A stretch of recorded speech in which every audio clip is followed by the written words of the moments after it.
ಬರೆದಿಟ್ಟಂತೆ ಜೀವನ ನಡೆಸಲು ಯಾರಿಂದಲೂ ಸಾಧ್ಯವಿಲ್ಲ, ಆದರೆ ಬರೆದಿಡುವಂತೆ ಬದುಕಲು ಸಾಧ್ಯವಿದೆ.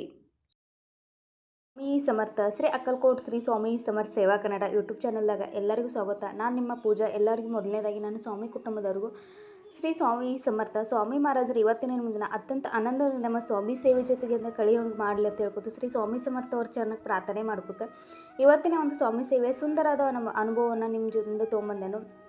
ಈ ಅನುಭವನ ಕೊನೆ ತನಕ ನೋಡಿ ಮತ್ತು ಸ್ವಾಮಿ ಸೇವೆಯನ್ನು ಹೆಚ್ಚಿನ ಪ್ರಮಾಣದಾಗ ಪ್ರಸಾರ ಮಾಡಿ ನೀವು ಶೇರ್ ಮಾಡೋ ಒಂದು ಸಣ್ಣ ವಿಡಿಯೋ ಅನೇಕ ಜನರಿಗೆ ಸ್ವಾಮಿ ಸೇವೆದ ಪರಿಚಯ ಮಾಡಿಕೊಡ್ತೈತಿ ಮತ್ತು ಅವ್ರ ಜೀವನದಾಗ ಇದ್ದಂಥ ಸಮಸ್ಯೆಗೆ ಪರಿಹಾರ ನೀವು ಕೊಟ್ಟಂಗೆ ಆಗ್ತೈತಿ. ಹಾಗಾಗಿ ಹೆಚ್ಚಿನ ಪ್ರಮಾಣದಾಗ ಸ್ವಾಮಿ ಸೇವೆಯನ್ನು ಪ್ರಸಾರ ಮಾಡಿರಿ ಮತ್ತು ಸ್ವಾಮಿ ಸೇವೆಯನ್ನು ಮಾಡಿರಿ ಅನ್ಕೋತಿ ಇವತ್ತಿನ ಒಂದು ಅನುಭವಕ್ಕೆ ಸ್ಟಾರ್ಟ್ ಮಾಡ್ತಿದ್ದೇನೆ. ಆ ಭಕ್ತರ ಅನುಭವನ ಅವ್ರ ಮಾತಿನ ಮುಖಾಂತರ ನಾನು ನಿಮ್ಗೆ ಇವತ್ತು ಹೇಳ್ತಿದ್ದೇನೆ. ಶ್ರೀ ಸ್ವಾಮಿ ಸಮರ್ಥ. ಶ್ರೀ ಸ್ವಾಮಿ ಸಮರ್ಥ. ನನ್ನ ಹೆಸರು ಕವಿತಾ ಅಂತ ಹೇಳಿ. ಸ್ವಾಮಿ ಮಹಾರಾಜರ ಅಥವಾ 10 ವರ್ಷದ ಹಿಂದೆ ನಡೆದಂಥ ಒಂದು ಅನುಭವ. ಸ್ವಾಮಿ ಮಹಾರಾಜರ ಅನ್ನೋದ ಏನು, ಸ್ವಾಮಿ ಮಹಾರಾಜ ಅಥವಾ ಸ್ವಾಮಿ ಸಮರ್ಥವ್ರ ಸೇವೆ ಅನ್ನೋದು ನನಗೆ ಏನು ಗೊತ್ತಿಲ್ಲ ಇತ್ತು, ಅಥವಾ ಸ್ವಾಮಿ ಸಮರ್ಥರ ಬಗ್ಗೆ ಒಂದು ಸಣ್ಣ ಮಾಹಿತಿ ಕೂಡ ನಂಗಿಲ್ಲ ಇತ್ತು. ಯಾಕಂದ್ರೆ ನಮ್ಮ ಪರಿಸ್ಥಿತಿನ ಹಾಗಿತ್ತು. ನಮ್ಮ ಮನ್ಯಾಗ ನಾವು ಗಂಡ ಹೆಂಡತಿ ಇಬ್ಬರು ಮಂದಿ ಒಂದೊಂದು ಟೈಮ್ದಾಗ ನಾವು ಅನ್ನದ ಜೊತೆ ಒಣ ಖಾರವನ್ನು ಹಾಕೊಂಡು ಊಟ ಮಾಡಿ ಆ ದಿನಗಳನ್ನು ಕಳೆದಿರ್ತೇವೆ. ಮನ್ಯಾಗ ಯಾವುದೇ ಒಂದು ವಸ್ತು ತರಬೇಕಾದ್ರೂ ಒಬ್ಬರತೆಗೆ ಸಾಲ ಮಾಡಿ ಅಥವಾ ಒಬ್ಬರತೆಗೆ ಏನೋ ಒಂದು ದೇವ್ರ ನೈವೇದ್ಯ ಆದ್ರೂ ತರಬೇಕಾದ್ರೂ ಒಬ್ಬರತೆಗೆ ಸಾಲದ ರೂಪದಾಗ ಹಣವನ್ನು ತೊಗೊಂಡು ನಾವು ತರುವಂಥ ಪರಿಸ್ಥಿತಿ ಇದೆ. ಯಾಕಂದ್ರೆ ನಮ್ಮ ಮನ್ಯಾಗ ಒಂದು ಜಾಬ್ ಆಗಲಿ ಅಥವಾ ನಮ್ಮ ಮನ್ಯಾಗ ಯಾವುದೇ ರೀತಿ ಒಂದು ಆರ್ಥಿಕವಾಗಿ ಅಥವಾ ನೆಮ್ಮದಿ ಅನ್ನೋದಿಲ್ಲಾಗಿತ್ತು. ಇದೆಲ್ಲ ನೋಡ್ತಾ ಇದ್ರು ಅದೇ ಟೈಮ್ದಾಗ ಆ ದಿನಗಳು ಎಲ್ಲ ಈಗ ನಾನು ನಿಮ್ಗೆ ಅನುಭವ ಹೇಳ್ಕೊತಿಲ್ಲ. ಆ ದಿನಗಳು ಎಲ್ಲ ನೆನಪದು. ನಮ್ಮ ಮನೆ ಪಕ್ಕದಲ್ಲಿ ಇದ್ದಂಥ ಒಬ್ಬರ ಸ್ವಾಮಿ ಭಕ್ತರು ಅವ್ರು ಪ್ರತಿನಿತ್ಯ ಅವ್ರ ಮನ್ಯಾಗ ಸಾಯಂಕಾಲ ಬೆಳಗ್ಗೆ ದತ್ತ ಮಹಾರಾಜರ ಆರತಿ ಮತ್ತು ಸ್ವಾಮಿ ಮಹಾರಾಜರ ಆರತಿ ಅದನ್ನು ನೋಡಿ ನಾವು ಈ ಸೇವೆಯನ್ನು ಮಾಡಬೇಕು ಅಥವಾ ಈ ಒಂದು ಏನಿಲ್ಲ ಈ ದೇವ್ರದ್ದು ಮಾಡಬೇಕು. ಇದನ್ನು ಮಾಡಿದ ಕೂಡಲೇ ನಮ್ಮ ಜೀವನದಾಗ ಸುಖ ಶಾಂತಿ ನೆಮ್ಮದಿ ಅನ್ನೋದು ಬರ್ಬೋದು. ಯಾವಾಗ ನಾ ಆ ಮನೆ ಬಾಜುಕಿದ್ದಂಥ ಆ ಕಾಕುನ ಕೇಳಿದಾಗ ಅವ್ರು ನಂಗೆ ಸ್ವಾಮಿ ಸಮರ್ಥ ಅವ್ರ ಸೇವೆ ಬಗ್ಗೆ ಸಂಪೂರ್ಣ ಮಾಹಿತಿ ಹೇಳ್ತಾರೆ. ಸ್ವಾಮಿ ಸಮರ್ಥ ಅವ್ರ ಸೇವೆಯನ್ನು ಮಾಡಬೇಕಂತ ಹೇಳಿ ಸ್ವಾಮಿ ಸಮರ್ಥ ಅವರ ಸೇವೆಯನ್ನು ಸ್ಟಾರ್ಟ್ ಮಾಡ್ತಾನೆ. ನಾ ಸ್ವಾಮಿ ಸಮರ್ಥ ಅವ್ರ ಸೇವೆ ಸ್ಟಾರ್ಟ್ ಮಾಡಿದ 2 ದಿನದಾಗ ನಮ್ಮ ಮನೆಯವರ ಸ್ವಾಮಿ ಮಹಾರಾಜರು ಒಂದು ಸುಂದರವಾದ ಫೋಟೋವನ್ನು ತೊಗೊಂಬರ್ತಾರೆ. ಆ ಫೋಟೋದ ಅಂದ ಕೂಡಲೇ ನಾವಿಬ್ಬರೂ ಪ್ರತಿನಿತ್ಯ ನಾವು ಸ್ವಾಮಿ ಮಹಾರಾಜರ ಸೇವೆಯನ್ನು ಮಾಡೋದ, ನಮ್ದು ಏನೇ ಕೆಲಸ ಸಣ್ಣ ಪುಟ್ಟ ಕೆಲಸಗಳಿದ್ರು ಆ ಕೆಲಸಗಳನ್ನು ಮಾಡ್ತಿರ್ತಾರೆ. ಆದರೆ ಯಾವುದೇ ರೀತಿಯ ಅನುಭವಗಳು ಬರೋದಾಗಲಿ ಅಥವಾ ಎಷ್ಟೇ ಸೇವೆಯನ್ನು ಮಾಡಿದ್ರು ಪ್ರಚಿತಿ ಏನು ಬರೋಲ್ಲ. ಆದರೆ ಪ್ರತಿನಿತ್ಯ ಸ್ವಾಮಿ ಸಮರ್ಥ ಅವ್ರ ಸ್ವಾಮಿ ಚರಿತ್ರೆ ಸಾರಾಮೃತ ಅಧ್ಯಾಯನ ಓದೋದ 11 ಮಾಳ ನಾನು ಸ್ವಾಮಿ ಮಹಾರಾಜರದಕ್ಕೆ ಒಂದೇ ಸ್ವಾಮಿ ಮಹಾರಾಜರು ನೀವು ಈ ಸೇವೆಯನ್ನು ಮಾಡಿದ್ರೆ ನಂಗೆ ಈ ಫಲಪ್ರಾಪ್ತಿ ಆಗ್ತೈತಿ. ನಾನು ಸ್ವಾರ್ಥಕ್ಕೋಸ್ಕರ ನಾನು ಸ್ವಾಮಿ ಸೇವೆಯನ್ನು ಮಾಡ್ತೀನಿ. ಆದರೂ ಎಲ್ಲೋ ಒಂದು ರೀತಿ ಸ್ವಾಮಿ ಸಮರ್ಥ ಅವ್ರು ನನ್ನ ಜೊತೆ ಇಲ್ಲ. ಸ್ವಾಮಿ ಸಮರ್ಥ ಅವ್ರು ಇದೆಲ್ಲ ಈ ಸೇವೆ ಏನು ನಾನು ಮಾಡ್ಕೋದೇನೆ ಇಷ್ಟೆಲ್ಲ ಮಾಡ್ಕೊಂಡು ಆದ್ರೂ ನಂಗೆ ಸ್ವಾಮಿ ಸಮರ್ಥರು ಪ್ರಚಿತಿ ಕೊಡ್ಕೋತಿಲ್ಲ. ಕೊನೆಗೆ ಒಂದು ಸ್ವಾಮಿ ಮಹಾರಾಜರ ಜೊತೆ ಜಗಳಾಡಿ ಬಿಡ್ತೇನೆ. ಸ್ವಾಮಿ ಮಹಾರಾಜರನ್ನ ನೀವು ಇಷ್ಟೆಲ್ಲ ಸೇವೆ ಮಾಡ್ಕೋದೇನೆ ಆದ್ರೆ ನಮ್ಮ ಮನಸ್ಸಿಗೆ ತಕ್ಕಂಗೆ ಯಾವುದೋ ಒಂದು ಕೆಲಸ ಆಗತ್ತಿಲ್ಲ. ನಮ್ಮ ಮನೆಯವರು ಇಷ್ಟು ಒಳ್ಳೆಯವರಿದ್ದವ್ರು ಯಾರು ಪ್ರತಿಯೊಬ್ಬರಿಗೆ ಹೆಲ್ಪ್ ಮಾಡುವಂಥ ಅವ್ರ ಮನಸ್ಸಿಗೆ ತಕ್ಕಂಥ ಒಂದು ಅವ್ರ ಕೆಲಸವನ್ನಾದರೂ ಕೊಡ್ರಿ ಅಂತೇಳಿ ಸ್ವಾಮಿ ಸಮರ್ಥ ಅವ್ರ ಜೊತೆ ಜಗಳಾಡಿ ಅದು ಸಾಯಂಕಾಲ ಎಲ್ಲೋ ಒಂದು ಮನಸ್ಸಿದಾಗ ವಿಚಾರ ಬರ್ತೈತಿ. ಇಲ್ಲ ನನ್ನ ಸೇವೆ ಏನಿತ್ತಲ್ಲ ನಾನು ಸ್ವಾಮಿ ಸಮರ್ಥ ಅವ್ರು ನನ್ನ ಸ್ವಾರ್ಥಕ್ಕೋಸ್ಕರ ಅಥವಾ ನನ್ನ ಜೀವನದ ಖುಷಿಗೋಸ್ಕರ ನಾನು ಮಾಡ್ಕೋದೇನು ಸ್ವಾಮಿ ಸಮರ್ಥ ಅವ್ರ ಸೇವೆ.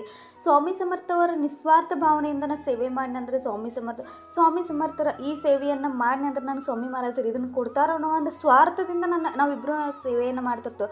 ಅದೇ ತಪ್ಪಿನಿಂದ ನಮ್ಗೆ ಎಲ್ಲೋ ಒಳ್ಳೇದಾಗತ್ತಿಲ್ಲ ಅನ್ನೋ ಒಂದು ವಿಚಾರ ಮಾಡ್ತಾನೆ. ಅದೇ ದಿವಸ ನಿರ್ಧಾರ ಮಾಡ್ತಾನೆ ಇನ್ನು ಮುಂದೆ ಏನು ಮಾಡೋದಿದ್ರು ಸ್ವಾಮಿ ಸಮರ್ಥ ಅವ್ರ ನಿಸ್ವಾರ್ಥ ಭಾವನೆಯಿಂದ ಅವತ್ತೇ ಸ್ವಾಮಿ ಸಮರ್ಥ ಅವ್ರು ಯಾವುದೇ ನನ್ನ ಕೋರಿಕೆ ಆಗಲಿ ಅಥವಾ ಯಾವುದೇ ಒಂದು ನಂದು ಕೋರಿಕೆ ಸ್ವಾಮಿ ಮಹಾರಾಜರ ಮುಂದೆ ಹೇಳೋದು ಸಂಪೂರ್ಣವಾಗಿ ನಿಲ್ಸೇನೆ. ಯಾವ ರೀತಿ ತನ್ನ ತಾಯಿ ಒಬ್ಬರು ತಾಯಿ ತನ್ನ ಮಗುವಿಗೆ ಏನು ಬೇಕು ಅನ್ನೋದು ಅರ್ಥ ಆಗ್ತಿದ್ದಿಲ್ಲ, ಅದೇ ರೀತಿ ಸ್ವಾಮಿ ಮಹಾರಾಜರು ನನ್ನ ಮಕ್ಕಳಿಗೆ ಸ್ವಾಮಿ ಮಹಾರಾಜರ ಮಕ್ಕಳಿದ್ದಂಗೆ ನಾವೆಲ್ಲ ಅವ್ರು ನಮಗೆ ಏನು ಬೇಕು ಅನ್ನೋದು ಅವ್ರಿಗೆ ಗೊತ್ತಿರ್ತೈತೆ. ಅವ್ರಿಗೆ ನಮ್ಗೆ ಅದನ್ನು ನೀಡ್ತಾರೆ. ಆದರೂ ಒಂದು ಪರೀಕ್ಷೆಯನ್ನು ತೊಗೋತಿರ್ತಾರೆ.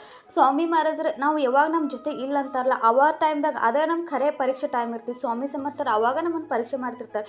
ಈ ಭಕ್ತಿಗೆ ನಾ ಪರೀಕ್ಷೆ ಕೆಟ್ಟದ ಟೈಮ್ ಅಥವಾ ಒಂದು ಕೆಟ್ಟ ಪರಿಸ್ಥಿತಿ ಅಂದ್ಕೊಟ್ಟು ನೀಡಿನಂದ್ರೆ ಇವ್ ನನ್ನ ಕೈ ಬಿಡ್ತಾನೋ ಅಥವಾ ಇವ್ ನನ್ನ ಕೈ ಹಿಡಿತಾನೋ ಅನ್ನೋದು ಒಂದು ಅವ್ರದ್ದು ಇರ್ತೈತಿ. ನಾವು ಒಂದು ಕೆಟ್ಟ ಪರಿಸ್ಥಿತಿ ಬಂತಂದ್ರೆ ಎಲ್ಲ ದೇವ್ರ ಮ್ಯಾಗ ಅಥವಾ ನಾವು ಯಾವ ದೇವ್ರ ಸೇವೆಯನ್ನು ಮಾಡ್ತೀವೋ ಆ ದೇವ್ರಿಗೆ ಶಾಪ್ ಆಗ್ತೀವಿ. ನಾವು ಇಷ್ಟೆಲ್ಲ ಸೇವೆ ಮಾಡ್ಕೋದೇನೋ ನನಗೆ ಯಾವುದೇ ಒಳ್ಳೇದಾಗತ್ತಿಲ್ಲ, ಈ ದೇವ್ರ ಏನಿಲ್ಲ, ಈ ಸ್ವಾಮಿ ಮಹಾರಾಜರಿಲ್ಲ ಅಂತೇಳಿ ನಾವು ಅದೇ ನಮ್ಮ ಖರೆ ಟೈಮ್, ಅದೇ ನಮ್ಮದು ಒಂದು ನಾವು ಅಲ್ಲಿ ಒಮ್ಮೆ ನಾವು ಗೆದ್ದು ಅಂದ್ರೆ ನಮ್ಮ ಜೀವನದಾಗ ಗೆದ್ದಂಗೆ. ಅದೇ ರೀತಿ ಸ್ವಾಮಿ ಸಮರ್ಥವರ ನಿಸ್ವಾರ್ಥನ ಭಾವದಿಂದ ನಾವು ಸೇವೆಯನ್ನು ಮಾಡ್ಕೋತೀವಿ. ಅವತ್ತಿನ ದಿನಕ್ಕೆ ಇವತ್ತಿನ ದಿನಕ್ಕೆ ನಾವು ಕಂಪೇರ್ ಮಾಡ್ರೆ ಅವತ್ತು ನಮ್ಮ ಮನ್ಯಾಗ ಒಂದು ಸ್ವಾಮಿ ಮಹಾರಾಜರು ನೈವೇದ್ಯ ಮಾಡಬೇಕಾದ್ರೂ ಬೇರೆದವ್ರ ತಕ್ಕ ಇಸ್ಕೊಂಡು ಬಂದ ಹಣ ನಾವು ನೈವೇದ್ಯನ ಮಾಡುತ್ತೆ. ಆದರೆ ಇವತ್ತು ಸ್ವತಃ ವಾರದಾಗ ನಾವು 3 ಸಲ ಸ್ವಾಮಿ ಮಹಾರಾಜರಿಗೆ ಇಷ್ಟವಾದ ಒಂದು ಪದಾರ್ಥಗಳನ್ನ ಆಹಾರ ಮಾಡ್ತಾರೆ. ಸ್ವಾಮಿ ಮಹಾರಾಜರ ಕೃಪೆಯಿಂದ ನನಗೂ ಜಾಬ್ ಆಯಿತು, ನಮ್ಮ ಮನೆಯವ್ರಿಗೂ ಅವ್ರಿಗೆ ಅವ್ರ ಮನಸ್ಸಿಗೆ ತಕ್ಕಂಥ ಜಾಬ್ ಆಯಿತು. ಪ್ರತಿನಿತ್ಯ ಅವ್ರು ನಮ್ಮ ಸುಂದರ ಅಥವಾ ನಮ್ಮ ಜೀವನ ಒಂದು ಸುಂದರವಾಗಿಕ್ಕಿದೆಲ್ಲ ಸ್ವಾಮಿ ಮಹಾರಾಜರ ಕಾರಣ. ಸ್ವಾಮಿ ಮಹಾರಾಜರ ಭಕ್ತಿಗೆ ಹಸುವಿನಿಗೆ ಅವ್ರಿಗೆ ಸ್ವಾಮಿ ಮಹಾರಾಜರು ನಮ್ಮ ಕಡೆಯಿಂದ ಕೇವಲ ಒಂದು ಭಕ್ತಿಯನ್ನು ಅಪೇಕ್ಷೆ ಮಾಡ್ತಾರೆ. ನಾವು ಎಷ್ಟು ಗಂಟೆ ಇತ್ತು ಅಥವಾ ಎಷ್ಟು ಗಂಟೆ ಕೂತು ನಾವು ಸ್ವಾಮಿ ಸೇವೆಯನ್ನು ಮಾಡಿದೋ ಅನ್ನೋದಿಲ್ಲ, ನಾವು ಎಷ್ಟು ಭಕ್ತಿಯಿಂದ ಅಲ್ಲಿ ಸೇವೆ ಮಾಡಿದೋ ಅನ್ನೋದು ಇಂಪಾರ್ಟೆಂಟ್ ಆಗ್ತೈತಿ. ನೀವು ಕಣ್ಣು ಮುಚ್ಚಿ 2 ನಿಮಿಷ ಸ್ವಾಮಿ ಸೇವೆಯನ್ನು ಮಾಡಿ ಅಂದ್ರೆ ಅದ ಸ್ವಾಮಿ ಮಹಾರಾಜರಿಗೆ ಒಂದು ದೊಡ್ಡ ಸೇವೆ ಆಗಿರ್ತೈತಿ. ಹಾಗಾಗಿ ಸ್ವಾಮಿ ಸಮರ್ಥವ್ರ ಮ್ಯಾಗ ವಿಶ್ವಾಸ ಇಟ್ಟು ಸೇವೆ ಮಾಡಿರಿ, ನಿಸ್ವಾರ್ಥ ಭಾವನೆಯಿಂದ ಸೇವೆ ಮಾಡಿ. ಸ್ವಾಮಿ ಸಮರ್ಥವ್ರು ನಮ್ಗೆ ಎಲ್ಲವನ್ನು ನೀಡ್ತಾರೋ. ಸ್ವಾಮಿ ಮಹಾರಾಜರು ನನ್ನ ಜೀವನದಾಗ ಅಥವಾ ನನಗೆ ಇದ್ದಂಥ ಒಂದು ಹೊತ್ತಿನ ಊಟಕ್ಕೂ ಕೂಡ ನಮಗೆ ಗತಿ ಇಲ್ಲಾಗಿತ್ತು. ಆದರೆ ಸ್ವಾಮಿ ಸಮರ್ಥವ್ರ ಕೃಪೆಯಿಂದ ಇವತ್ತು ಸ್ವಾಮಿ ಮಹಾರಾಜರು ನಾವು ವಾರದಾಗ ಅವ್ರು ಇಷ್ಟದ ಪದಾರ್ಥಗಳನ್ನ 3 ಟೈಮ್ ಹಾಕ್ತೇನೆ. ಆದರೆ ನನಗೆ ಈ ಕೆಲಸದ ಇದರದಿಂದ ನಾನು ಸ್ವಾಮಿ ಸಮರ್ಥವ್ರ ಸೇವೆ ಮೊದಲಿನಷ್ಟು ಮಾಡ್ಕೋಗಲ್ಲ. ಆದರೂ ನನಗೆ ಯಾವಾಗ ಟೈಮ್ ಸಿಗ್ತಿತ್ತು ಅವಾಗ ನಾಮಸ್ಮರಣೆಯನ್ನು ನಾನು ಖಂಡಿತವಾಗಿ ಅಖಂಡವಾಗಿ ಮಾಡ್ತಿರ್ತೇನೆ. ಅದು ನನ್ನ ಮನಸ್ಸಿಂದ ಅಥವಾ ನಂಗೆ ಯಾವಾಗ ಟೈಮ್ ಸಿಗ್ತಿಲ್ಲ ಅವಾಗ ಸ್ವಾಮಿ ಮಹಾರಾಜರು ಸೇವೆ ಮಾಡ್ತೇನೆ. ಸ್ವಾಮಿ ಸಮರ್ಥವ್ರ ಕೃಪೆಯಿಂದನೇ ಇವತ್ತು ನಮ್ಮ ಬದುಕು ಇಷ್ಟು ಸುಂದರವಾಗೈತಿ. ನಮ್ಮ 10 ವರ್ಷದ ಹಿಂದಿನ ಘಟನೆ ಇತ್ತು, 10 ವರ್ಷದ ನಮ್ದು ಏನೂ ಇಲ್ಲಾಗಿತ್ತು. ಆದರೆ ಇವತ್ತು ನಮ್ಮ ಜೀವನದಾಗ ಖುಷಿ ಸಂತೋಷ ಎಲ್ಲವನ್ನೂ ಸ್ವಾಮಿ ಮಹಾರಾಜರು ನೀಡಿದರು. ಇದು ಇವತ್ತಿನ ನನ್ನ ಅನುಭವ ಆಗಿತ್ತು. ಶ್ರೀ ಸ್ವಾಮಿ ಸಮರ್ಥ. ಈ ಕವಿತಾ ಅನ್ನೋರ ಅನುಭವ ಎಲ್ಲರಿಗೂ ನಿಮ್ಗೆ ಹೇಗೆ ಅನ್ನಿಸ್ತು ಹೇಳ್ರಿ. ಸ್ವಾಮಿ ಮಹಾರಾಜರ ಅಥವಾ ಯಾವುದೇ ಒಂದು ಸೇವೆಯನ್ನು ಸ್ಟಾರ್ಟ್ ಮಾಡಿದ ಕೂಡಲೇ ಅಲ್ಲಿ ನಮ್ಮ ಪರೀಕ್ಷೆ ನಡೀತಿರ್ತೈತೆ ಅಥವಾ ಅಲ್ಲಿ ನಾವು ಆ ಪರೀಕ್ಷೆದಾಗ ಯಶಸ್ವಿ ಆದವು ಅಂದ್ರೆ ಅಲ್ಲಿ ನಮ್ಮನ್ನು ತಡೆಯೋರು ಯಾರು ಇರಲಿ. ಯಾವುದೇ ಕಷ್ಟದ ಸಮಯದಾಗ ದೇವ್ರು ನಮ್ಮ ಜೊತೆ ಇರ್ತಾನೆ. ಯಾಕಂದ್ರೆ ಆ ಕಷ್ಟದ ಸಮಯದಾಗೂ ನಾವು ಆ ಸಮಸ್ಯೆನ ಎದುರಿಸಿ ನಿಲ್ತೇವಲ್ಲ, ಅವಾಗನ ಆ ದೇವ್ರು ನಮ್ಮ ಜೊತೆ ಇರ್ತಾ ಅಥವಾ ಸ್ವಾಮಿ ಮಹಾರಾಜರು ನಮ್ಮ ಜೊತೆ ಇರ್ತಾ ಅನ್ನೋದು ಒಂದು ಸಂಕೇತ ಆಗಿರ್ತೈತಿ. ಹಾಗಾಗಿ ಯಾವುದೇ ಒಂದು ಸೇವೆಯನ್ನು ಮಾಡೋದ್ನಾಗ ನಿಸ್ವಾರ್ಥ ಭಾವನೆಯಿಂದ ಸ್ವಾಮಿ ಮಹಾರಾಜರ ಸೇವೆ ಮಾಡಿ. ನೀವು 1 ತಾಸುಗಟ್ಟಲೆ ಕೊಟ್ಟು ಸ್ವಾಮಿ ಸೇವೆ ಮಾಡ್ಬೇಕಂತ ಜಸ್ಟ್ 2 ನಿಮಿಷ ಅಥವಾ 5 ನಿಮಿಷ ಸ್ವಾಮಿ ಮಹಾರಾಜರು ಕಣ್ಣು ಮುಚ್ಕೊಂಡು ಸ್ವಾಮಿ ಮಹಾರಾಜರು ನಿಮ್ಮ ಮುಂದಿದ್ದಾರು, ನೀವು ಅವ್ರ ನಾಮಸ್ಮರಣೆ ಮಾಡ್ಕೊಂಡ್ರೆ ಇಷ್ಟ ಡೈಲಿ ಮಾಡಿ ನೋಡ್ರಿ. ನಿಮ್ಮ ಜೀವನದಾಗ ಆಗುವಂಥ ಬದಲಾವಣೆಗಳು ಖಂಡಿತವಾಗಿ ನೀವೆಲ್ಲ ಕಂಡ್ಕೋತೀರಿ. ಮತ್ತು ಸ್ವಾಮಿ ಪರಿಚಿತಿ ನಿಮಗೆಲ್ಲರೂ ಬಂದೇ ಬರ್ತೈತೆ ಅನ್ನೋ ಒಂದು ನಂಬಿಕೆ ಐತಿ. ಮತ್ತು ಇವತ್ತಿನ ಮಾಹಿತಿ ಅಥವಾ ಇವತ್ತಿನ ಒಂದು ಸಣ್ಣ ಅನುಭವ ನಿಮ್ಗೆಲ್ಲರಿಗೂ ಹೇಗೆ ಅನ್ನಿಸ್ತು ಹೇಳ್ರಿ. ಮತ್ತು ಹೆಚ್ಚಿನ ಪ್ರಮಾಣದ ಸ್ವಾಮಿ ಸೇವೆಯನ್ನು ಪ್ರಸಾರ ಮಾಡಿರಿ. ಆದ ಸಣ್ಣ ಸೇವೆಯನ್ನು ಶ್ರೀ ಸ್ವಾಮಿ ಸಮರ್ಥ ಮಹಾರಾಜರಿಗೆ ಸಮರ್ಪಣೆ ಮಾಡ್ಕೊಂಡೇನು. ಶ್ರೀ ಸ್ವಾಮಿ ಸಮರ್ಥ.